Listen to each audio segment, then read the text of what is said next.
Hey guys, ఇవాళ పొద్దున్న breakfast ఏంటంటే నేను ఒక పంచకట్టు దోశ నుంచి ఒక ప్లేట్ గీకారం ఇడ్లీ, ఒక ప్లేట్ గీకారం దోశ, దాంతో పాటు ఒక కప్పు జున్ను అయితే ఆర్డర్ చేసుకుని వేస్తాను అనమాట. కాసేపు ఆగిన తర్వాత ఫ్రూట్ హాలిక్ నుంచి ఒక water melon rice bowl, pomegranate juice అయితే ఆర్డర్ చేసుకుని ఫినిష్ చేసా.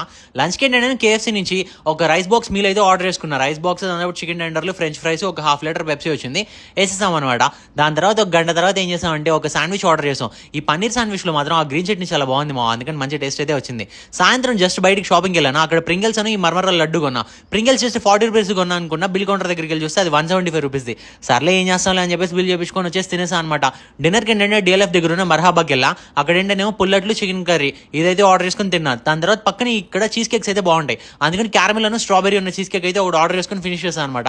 రిటర్న్ వచ్చే దారిలో ఏంటంటే ఒక సోడా తాగాను. ఇక తర్వాత షిఫ్ట్కి లాగిన్ అయి కూర్చున్నాను. అప్పుడు ఏంటంటే కొంచెం ఆకలిస్తుంది, అందుకని ఏం చేశాను అంటేనేమో పిజ్జా హౌస్ నుంచి ఒక ఇరానీ కబాబ్ అయితే ఇస్తాం అనమాట. ఇక లాస్ట్కి ఏదో ఒక డ్రింక్ ఉండాలి కాబట్టి యాభై ఫీజు ఒక హాఫ్ లీటర్ వేసి అయితే ఈ డేని ఫినిష్ చేసాం.